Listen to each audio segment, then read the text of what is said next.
Thank you so much for stopping by. My name is Miriam. I'm a Kenyan journalist. I've been a journalist for over 14 years, and my specialization is on telling the African story, or what you would call a Pan-African journalist, of course. I also cover other stories from around the world. And in my journalism career, just like any career, there are some challenges. And outside of perhaps the one we know that is common in all offices, I think, sexual harassment. I think with that, she really must, and this is not just for journalism, any person out there, and you know, and it's not just women who go through this. I've had stories of also men who have been exposed to sexual harassment in their work areas, their female bosses or otherwise. So this is not just a preserve for women, but I think in this regard, especially now speaking to women, just know who you are, understand your value system, create your boundaries, and I think that is the only way that you can protect yourself so that people know exactly what to expect from you. If they approach you a certain way, people know exactly this is unacceptable. I can't go to her with this. I can't. So you have to make that very clear, and also you must carry yourself with some respect and dignity, and you know, and understand that you can still be successful without compromising your dignity as a woman. I've been lucky. All my jobs, when I went to these interviews or when I got accepted, the only qualification was me as a journalist, my communication skills, and what I was bringing to the table as a journalist. That was it. I was maybe fortunate not to go through some of the things that I've heard people have been forced to go through out there, of maybe sleeping your way up or sleeping with somebody to get a job. Understand, what if that is how you got that job, then that is how you have to sustain that job. So those are choices you have to make earlier on.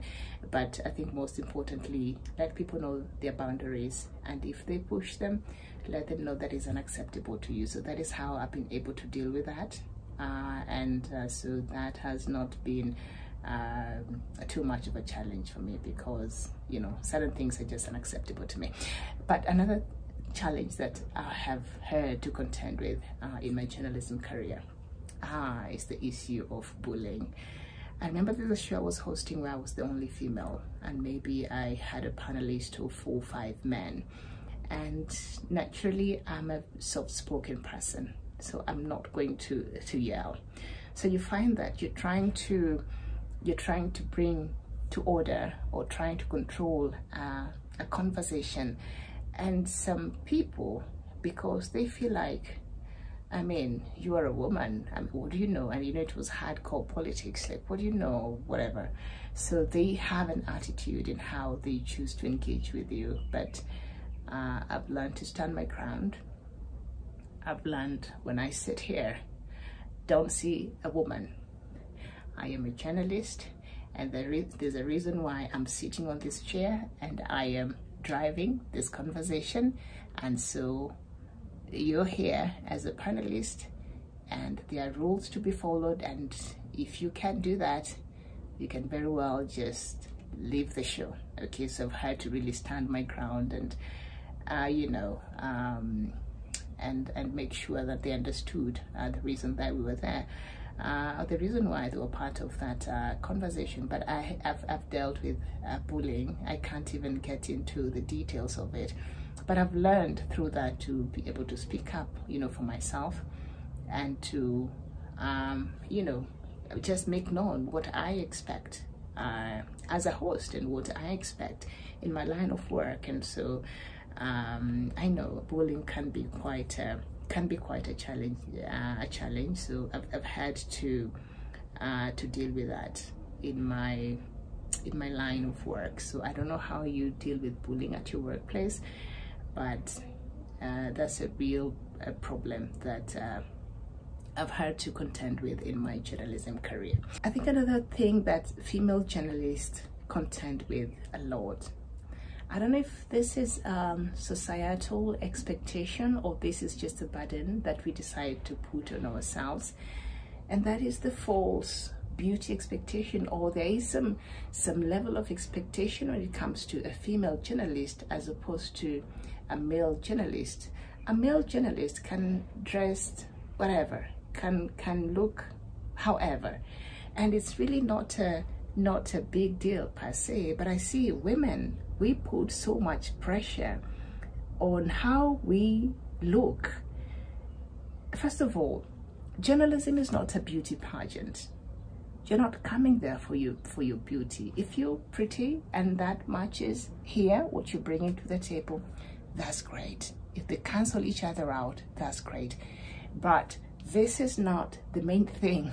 It is, am I able to speak well? Am I able to articulate? Am I able to pass information well to the people who need to hear what I have to say? Okay? Am I able to organize my thoughts properly and organize my story in a way that is precise, that is simple, that the audience will not be confused as to what I'm trying to say? Because at the end of the day, that is why you're seated on that anchor's seat, and that's why you were out there reporting. So I don't understand if it is an expectation from the society, or this is unnecessary burden that we've put on ourselves, that we must look a certain way. It's good to look nice. I can't argue with that. But this beauty thing, we are not in the beauty.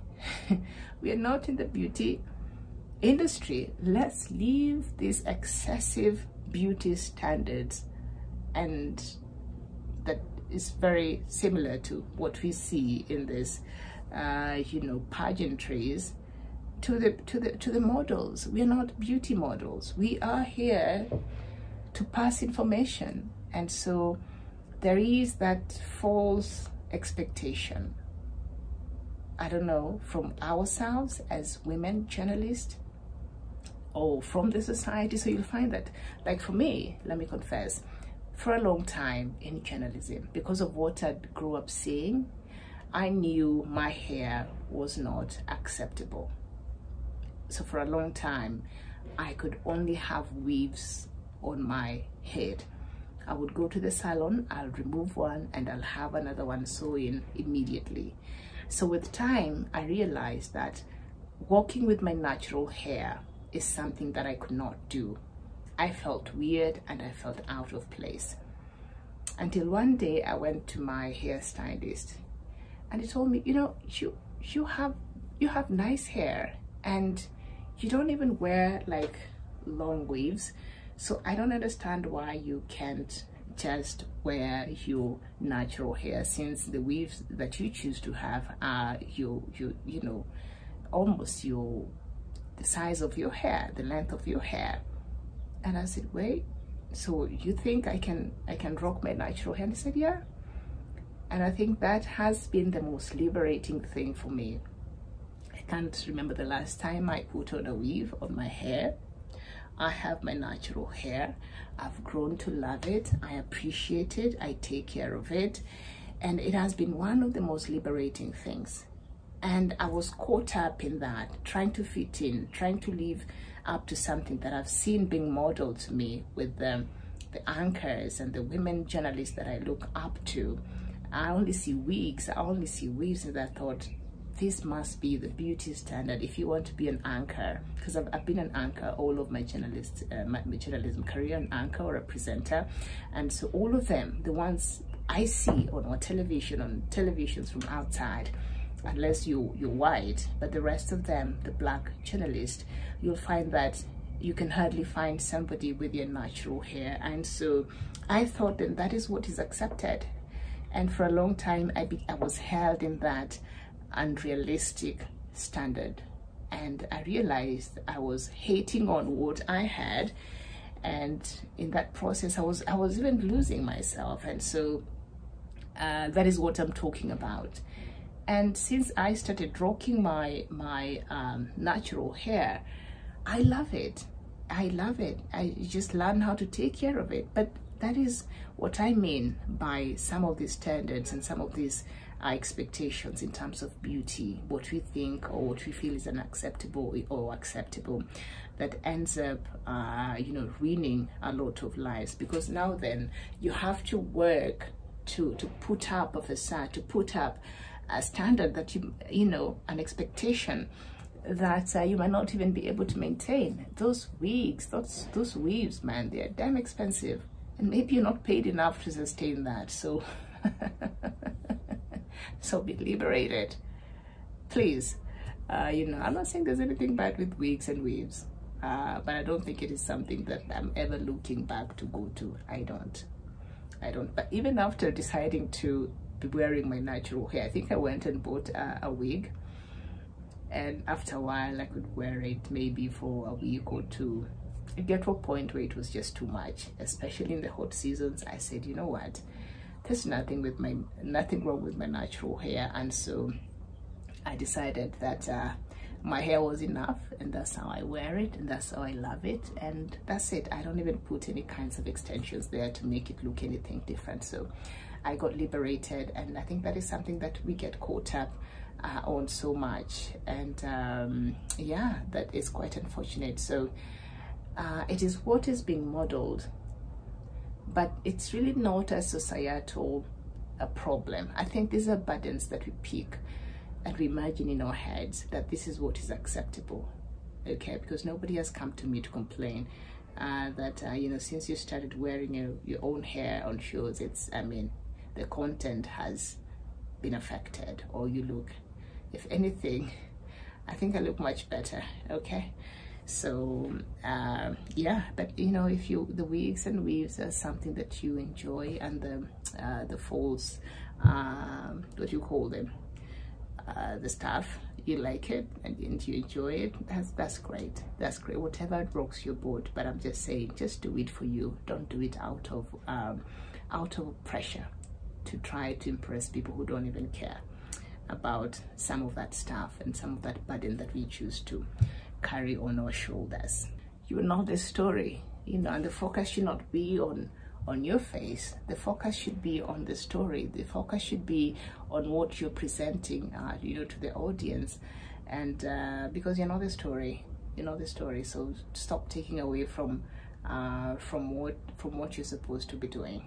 And I think another challenge that female journalists have to contend with is the long working hours, especially if you are a mom, especially when you have a young family, you have young kids and all that. It can be a real challenge for you. The trick is just to find a way to make it work. There's no such thing as balance. Something as always will have to suffer. So don't even stress yourself up. Just do the best you can when you are at work. That's what I used to do when I was at work. As long as I know my son is okay, I just give it all. Focus on work, deliver. When I come home, I'm fully present, and I'm also make sure that there's some quality time there. So you just find a way that you're able to do and also meet the other responsibilities, but you will never find a balance. And so the long working hours, that's a real challenge for female journalists out there. I don't know if it's the same for men. Maybe you have to go back home, someone has cooked for you, everything is okay. I don't know, I can't assume that, but could be there's some difference or not, but I don't know. I'm just speaking for the female journalist. And so, like I said in an earlier post, journalism is a beautiful career, and so if you're thinking of joining the career, this is something that you want to pursue, I would encourage you to do it, because it's great. I mean, it's a wonderful career, and just make sure you're doing it for the right reasons. Thank you so much for watching. Please don't forget to subscribe, to like, and to share, and I hope to see you again here next time. Bye bye.